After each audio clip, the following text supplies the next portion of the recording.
कुर्ला येथील संदेश नगर क्रांतीनगर येथील विमानतळ रुंदीकरण बांधितांच्या पुनर्वसनमध्ये कोट्यवधींचा घोटाळा केल्याचा आरोप अप्रत्यक्षपणे स्थानिक आमदार दिलीप लांडे यांच्यावर करीत विरोधी पक्ष नेते विजय वट्टेटीवार आणि काँग्रेस नेते नसीम खान यांनी या विभागात जाऊन नागरिकांशी चर्चा केली।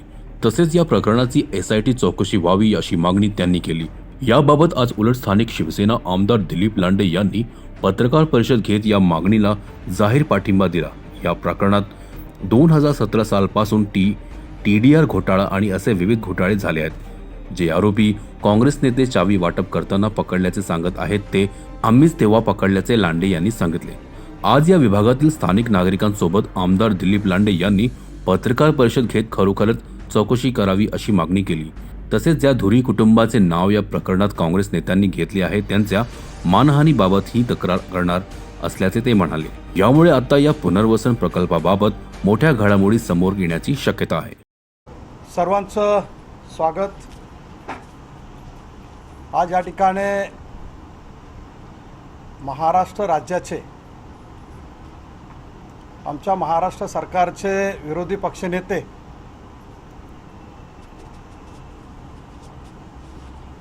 श्री विजय वट्टेटीवार यांनी शासनाकडे आणि शासनाच्या अंतर्गत असणाऱ्या अनेक चौकशी यंत्रणाकडे मागणी केलेली आहे की क्रांतीनगर, संदेशनगर, जरीमरीचं नाव घेतलेलं नाही पण जरीमरीचं पण नाव तुमच्या माध्यमातून शासनाकडे द्यावं।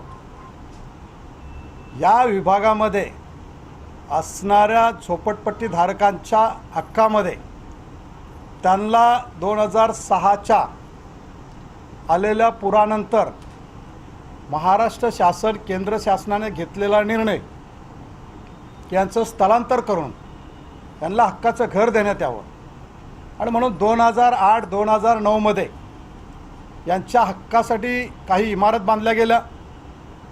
एका विकासकाला तो ठेका देण्यात आला आणि तशा पद्धतीने शासनाच्या आदेशाने शासनाच्या नियमाप्रमाणे 2008-2009 मध्ये इमारती बांधल्या गेल्या आणि या इमारतीच्या मध्ये आत्ता महाराष्ट्राचे मुख्यमंत्री आदरणीय एकनाथ शिंदे साहेबांच्या आशीर्वादाने गेले माझ्या 4 वर्षाच्या पाठपुराव्यानंतर गेले अनेक सभागृहामध्ये स्वतःच्या जीवाची पर्वा न करता, कुटुंबाची पर्वा न करता लहान मुलाला त्या ठिकाणी जाळायला काढलं होतं, परंतु या लोकांना यांच्या स्वतःचा हक्क, यांच्या मुलाबाळाचं घर मिळालं पाहिजे यासाठी जे प्रयत्न केले त्याला आदरणीय मुख्यमंत्री एकनाथ शिंदे साहेबांच्या आशीर्वादाने असे निर्णय झाला।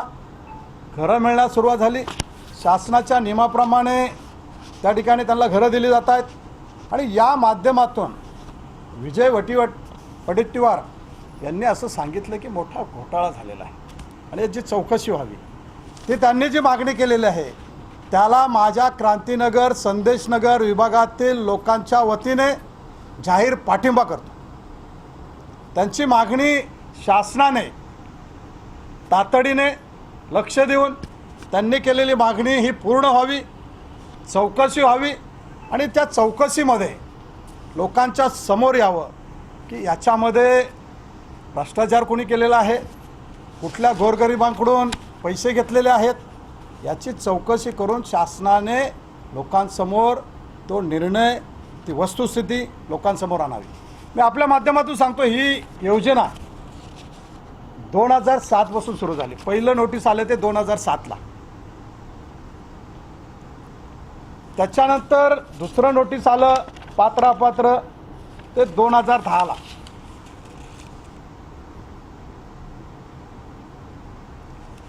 त्याच्यानंतर पात्र अपात्र झाले त्यांना घरं द्यायचं ठरलं ते आहे 2017ला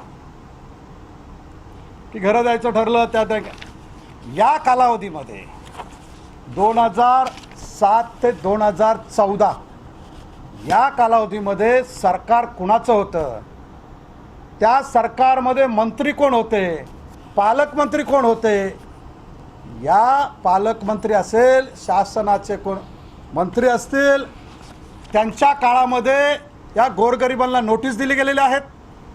गोरगरिबांचं झोपडं पात्र आहे का अपात्र ठरवण्यात आलेलं आहेत. त्यांच्या कालावधीमध्ये जे असणारे अधिकारी आहेत त्यांच्यावरती राजकीय दबाव आणून पात्र अपात्र ठरवण्याचं जे काम केलेलं आहे याची चौकशी झाली पाहिजे. आणि म्हणून कुणाच्या तरी नावाने अर्धवट बोलायचं, पूर्ण पण नाही बोलले, अर्धवट बोलले की या ठिकाणी असणाऱ्या आमदार पण नाही पुढचे बोलले. त्यांना जर असं वाटत असेल की या ठिकाणी असणाऱ्या आमदाराची चौकशी व्हावी तर या कालावधीमध्ये ज्या कालावधीमध्ये या लोकांना नोटीस देण्यात आली, ज्या कालावधीमध्ये ही झोपडी पात्र अपात्र ठरली त्या कालावधीमध्ये असणारा आमदार असेल, पालकमंत्री असेल, मंत्री असेल, अधिकारी असेल, त्याची चौकशी झाली पाहिजे. हो बरोबर आहे, चौकशी झाली पाहिजे. हे बरोबर आहे, कारण काय होते ना लोक जे आत्महत्या होते ती चौकशी झाली पाहिजे.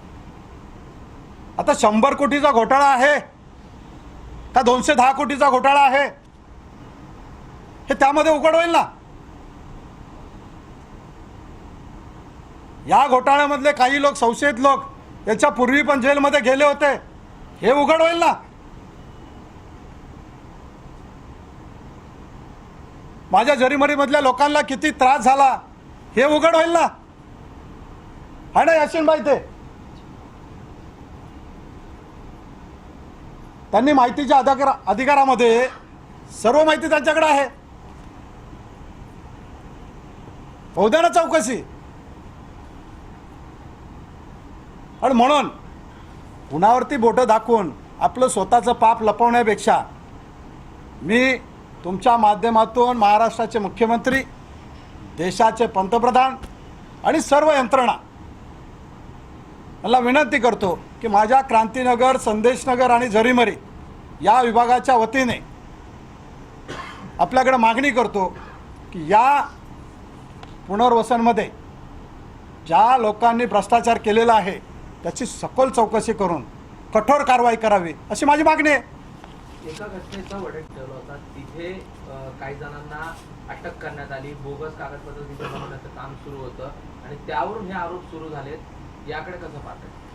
मी तुमच्या माध्यमातून ज्यांनी बोलले, माझी तर पहिली त्यांना विनंती आहे, कारण ते माझ्या महाराष्ट्र शासनाचे विरोधी पक्षनेते आहेत. विरोधी पक्षनेत्याला अर्धवट माहिती असेल तर शासनाचं काम आहे, मी शासनामधला आमदार आहे, की विरोधी पक्षाला अर्धवट माहिती असेल तर शासनाने केलेली कारवाई, शासन करत असलेली लोकोपयोगी कामं हे विरोधी पक्षनेत्याला सांगितलं गेलं पाहिजे.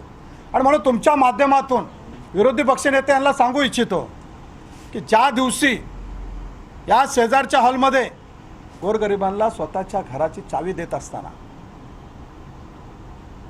जे 54 कागदपत्र पकडले गेले, जे 8 आरोपी पकडले गेले, 10 आरोपी, ते आरोपी पकडणारा आमचा शैलेश लिंबाळकर हा शाखा प्रमुख आहे, बाबू मोरे हा आमचा शाखा प्रमुख आहे, निलेश मस्के हा आमचा पदाधिकारी आहे, माझा स्वतःचा मुलगा प्रयाग सर्वात पहिलं जर पकडलं असेल तर माझ्या मुलाने पकडून आणलं.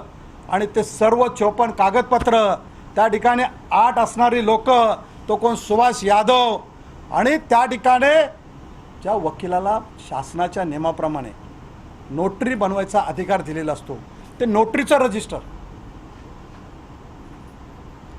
हे सर्व पहिलं जर कोणी पकडलं असेल तर माझ्या मुलांनी आणि माझ्या पदाधिकाऱ्यांनी पकडलेलं आहे.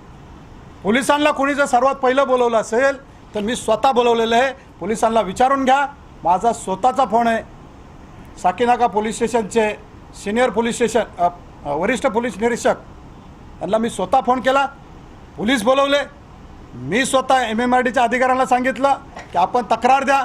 8 आरोपींना पकडून 54 कागदपत्र देणारा सर्वात पहिलं आमच्या पक्षाचे कार्यकर्ते आणि मी स्वतः आहे, माझा मुलगा स्वतः होता.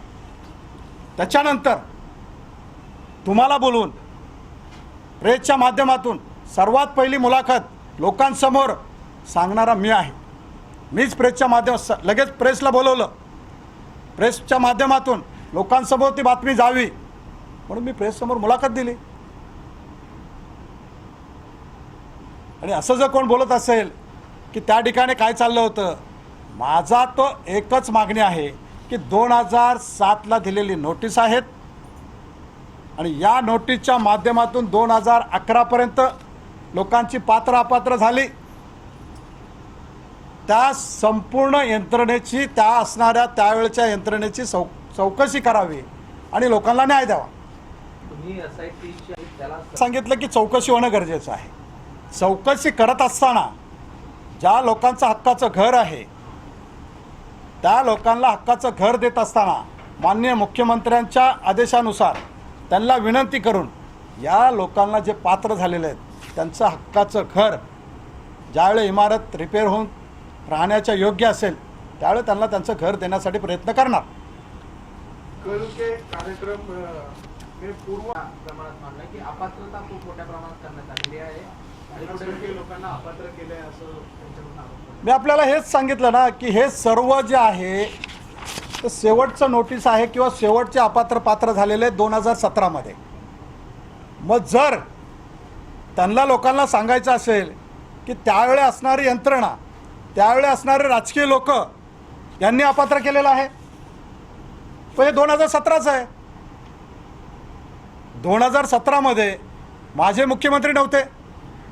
2017मध्ये आदरणीय एकनाथ शिंदे साहेब माझ्या पक्षाचे नेते हे मुख्यमंत्री नव्हते. त्यावेळी 2017ला मी आमदार नव्हतो. पण त्यावेळी असणारा कोण आमदार असेल, त्यावेळेची यंत्रणा असेल, त्यांनी जर हे अपात्र केलं असेल त्याची चौकशी करा. माझी ही विनंती आहे. आतापर्यंत का झोपा काढत होते?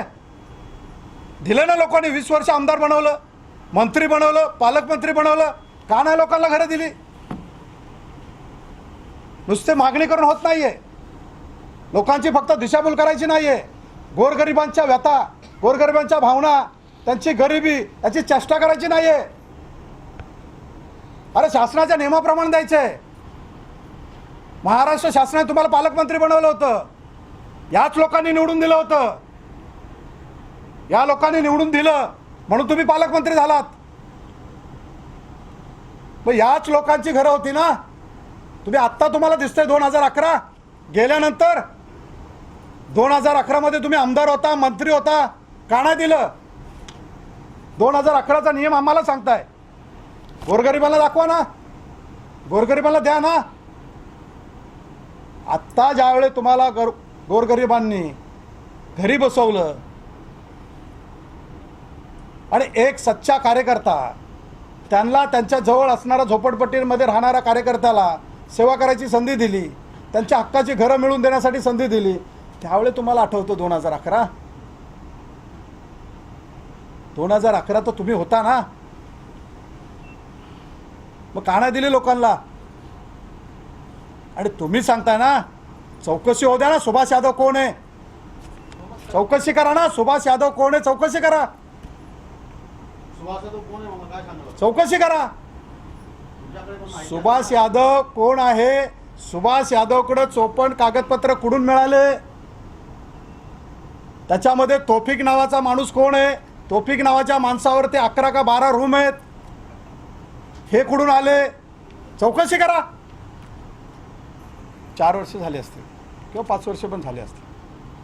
पूर्वी या सरकारच्या अगोदर जे सरकार होतं त्यांनी 92 ना रे किती लोकांना चाव्या दिल्या? 93 लोकांना चाव्या दिलेल्या होत्या. आणि त्या घाईघाईमध्ये चाव्या दिल्यानंतर आचारसंहिता लागली, लोकसभेची आचारसंहिता होती, त्यामुळं ती यंत्रणा तशीच थांबली गेली. परंतु त्या 93 लोकांना बिल्डिंग राहण्याच्या योग्य नव्हती, त्यामुळे त्यावेळी त्या चाव्या देऊन लोकांना राहण्याच्या योग्य नसल्यामुळं लोकही गेली नाहीत आणि त्या ठिकाणी ताबा देता आला नाही, कारण धोकादायक बिल्डिंग होती, त्यामुळे देता आले नाहीत. परंतु ही लोक माझ्या विभागातले आहेत, माझे आहेत, त्या लोकांमुळेच मी आमदार आहे याची जाण मला आहे. आणि म्हणून त्या 93 लोकांना सुद्धा घरं या 1 मेपर्यंत त्यांनी स्वतःचं घर त्यांना द्यायचं काम महाराष्ट्राचे मुख्यमंत्री एकनाथ शिंदे साहेबांच्या आशीर्वादाने ते मी तुम्हाला तुमच्या माध्यमातून पूर्ण करून देतो. या सगळ्या SITच्या प्रकरण असो, आपण या यंत्रणेची चौकशी सुरू असताना, चौकशी करत असताना आदरणीय मुख्यमंत्री एकनाथ शिंदे साहेबांना आपण विनंती करणार आहे की जे पात्र झालेले आहेत त्यांना त्यांचं हक्काचं घर द्या. जे अनिर्णित आहेत, जे अपात्र आहेत, ते आजच्या शासनाच्या नियमाप्रमाणे आजच्या शासनाच्या नियमाप्रमाणे त्यांना घर द्यावं आणि ते घर देण्यासाठी आदरणीय मुख्यमंत्र्यांना आपण विनंती करणार आहे.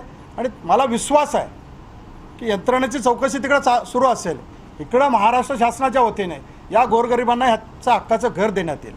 घाई करून कुठंतरी लोकांचा गैरसमज न होता चौकशीसह ह्यांना घरं देण्याचा आपण प्रयत्न करणार आहे. याच्यामध्ये ह्यांना आज जाग आली. याच्यामध्ये जर ज्यावेळे ही स्कीम एका विकासकाला दिली, त्या विकासकाने 20,463 स्क्वेअर मीटर त्याचा TDR घेतला. त्याच्यानंतर त्यावेळेच्या सरकारशी सहमत करून 1,62,755 स्क्वेअर मीटरचा TDR घेतला आणि त्या TDRच्या माध्यमातून गार्डन देणे होतं, हॉस्पिटल देणं होतं. कुठलंही दिलं गेलं नाही आहे.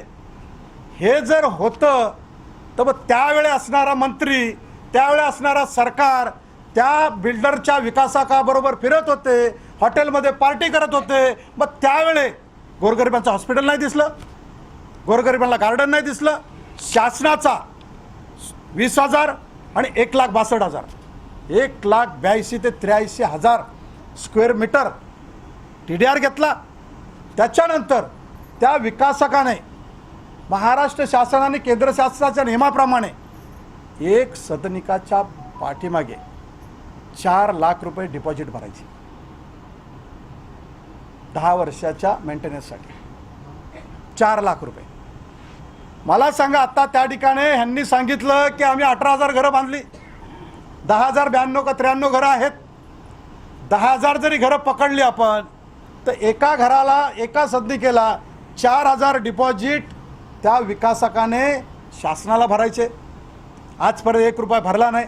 का नाही त्या शासनाने त्याच्यावरती कारवाई केली? का शासनाचे मंत्री त्याच्याबरोबर फिरत होते? का विकासक येऊन घरी बसत होता? का विकासक आणि मंत्री हॉटेलमध्ये पार्टी करत होते? का त्या विकासकाबरोबर पक्षातले भडवे लोक, दलाल लोक का त्याच्याबरोबर फिरत होते? ह्याची चौकशी करा. ह्याची चौकशी होऊ द्या ना. एवढा मोठा घोटाळा आहे हे तुम्ही सांगताय ना. व 54 रूमचा घोटाळा सांगण्यापेक्षा हा 1,82,000 स्क्वेअर मीटर जो TDR घेतला तो घोटाळा सांगा ना लोकांसमोर. कुठे लोकांचं हॉस्पिटल 650 बेडचं हॉस्पिटल आहे.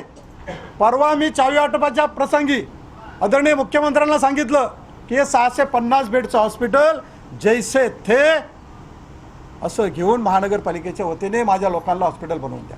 क्या लग रहा है आपको TDR जो घोटाला हुआ था बिजली की इंक्वायरी होनी चाहिए आपके अनुसार? मी तर मागणी करतो ना. त्यांनीच मागणी केलेली आहे, आपण तर नाहीये. विरोधी पक्षनेतेच सांगतायत. विरोधी पक्षनेते जे सांगतायत ना की त्या योजनेमध्ये जो पुनर्वसनसाठी महाराष्ट्र शासनाने, केंद्र शासनाने जे दिलेला ठेका आहे त्याच्यामध्ये भ्रष्टाचार झाला आहे. भ्रष्टाचार झाला तुम्ही सांगताय ना, मग चौकशी करा ना.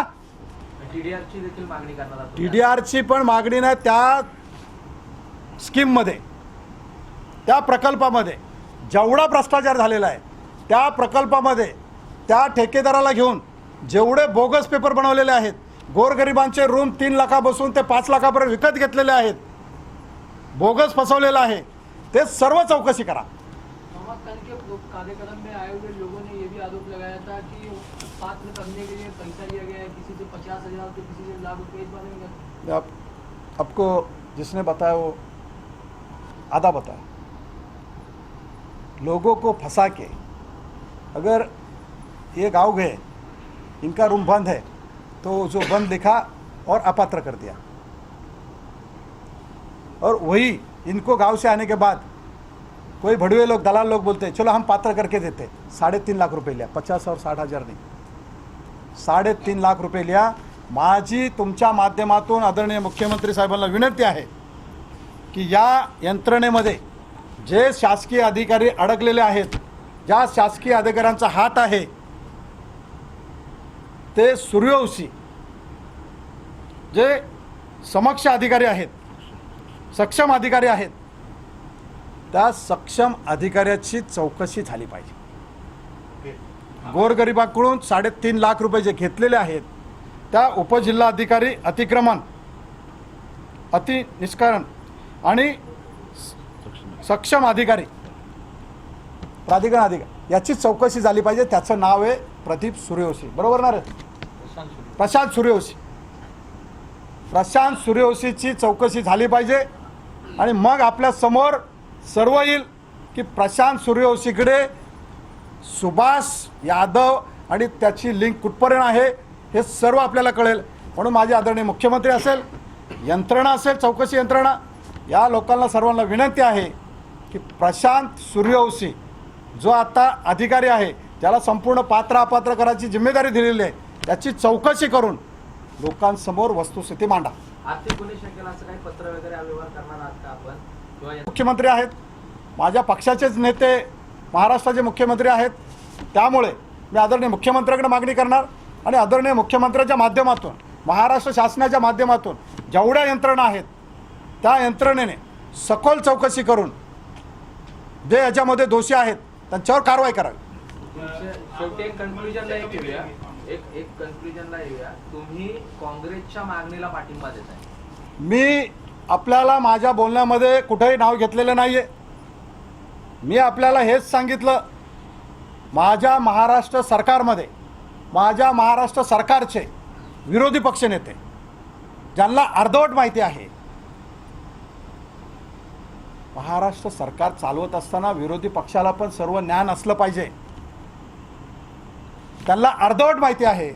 त्यांच्या बाजूला जे लेफ्ट साईडला बसलेले होते त्यांनी खोटी माहिती दिली, अर्धवट माहिती दिली.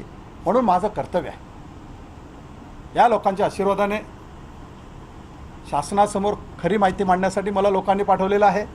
आणि म्हणून तुमच्या माध्यमातून विरोधी पक्षनेत्यांना पाठिंबा देत असताना त्यांना एवढंच सांगू इच्छितो की आपल्याकडं अर्धवट माहिती आहे.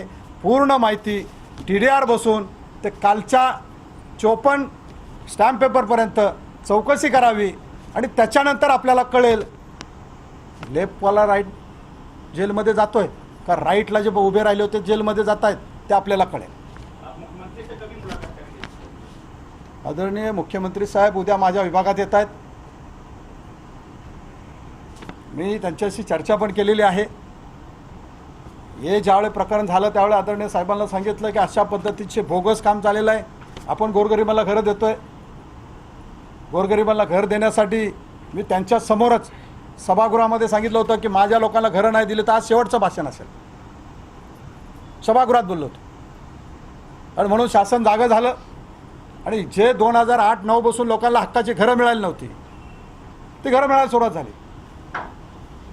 आणि म्हणून या ठिकाणी शासनाच्या माहितीसाठी ही सर्व माहिती तुमच्यासमोर दिलेली आहे.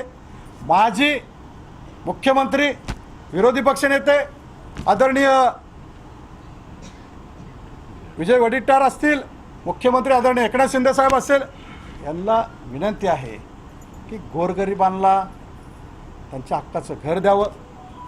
आणि विरोधी पक्षनेते यांना विनंती आहे की या ठिकाणी कुठे गेलं ते धुरी ते नोटीस द्या.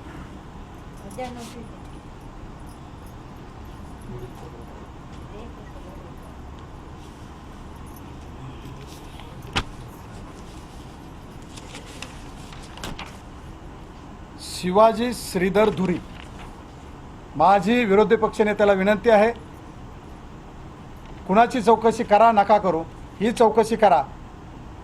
हे धुरी यांचं हक्काचं घर आहे, कुणाच्या बापाचं नाही आहे.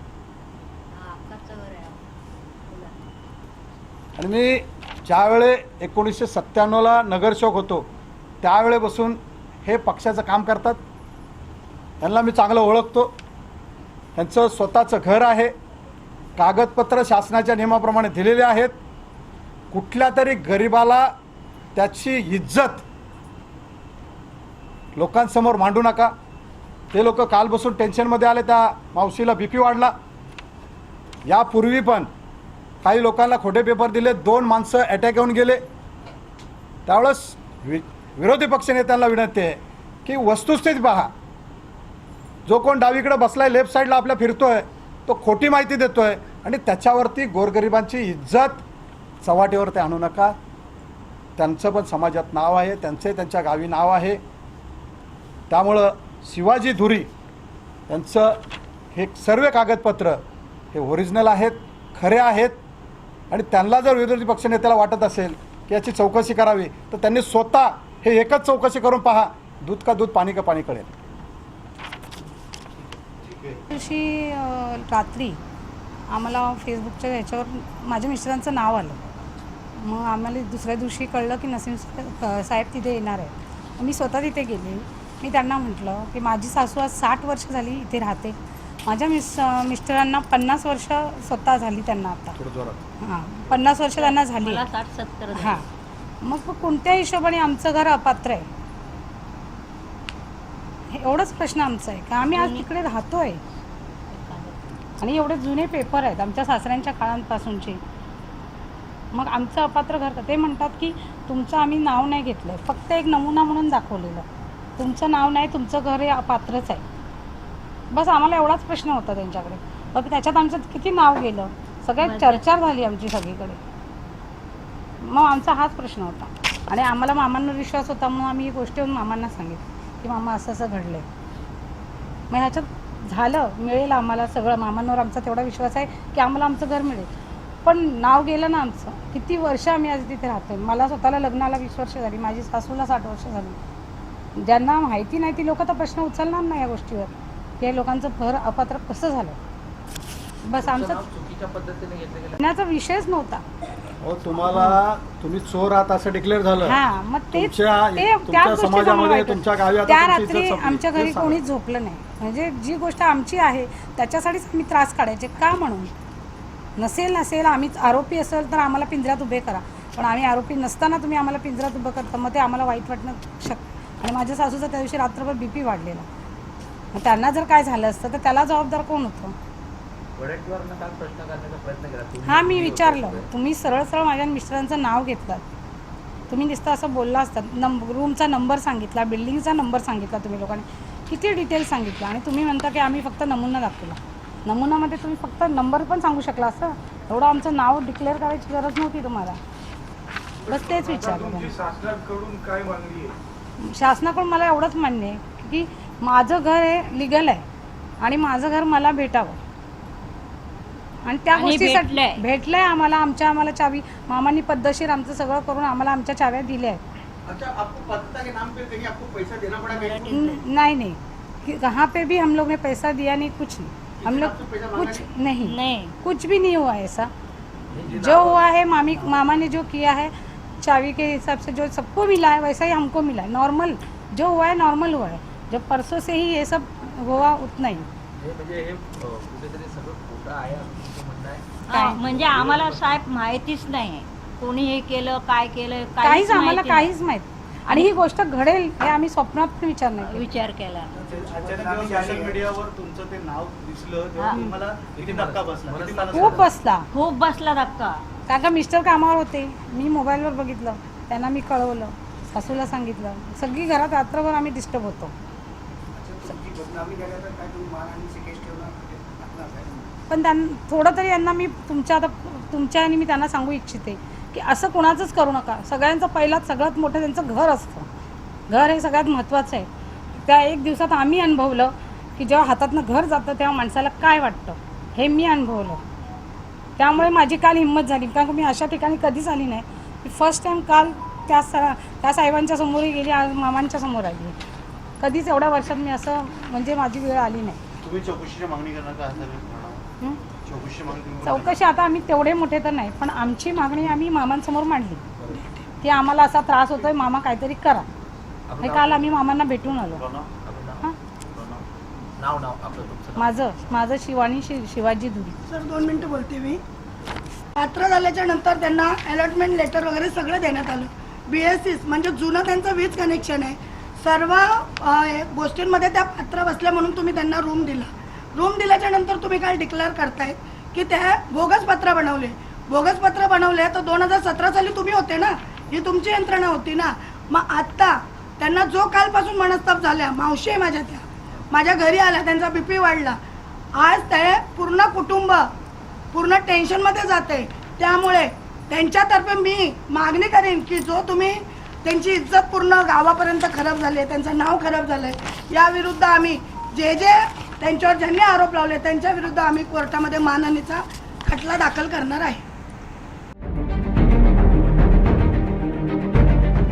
CEN न्यूज, देश प्रदेश की ताजा तरीन खबरों के लिए CEN न्यूज को सब्सक्राइब करें और रहें पल पल की खबर से हर पल बाखबर.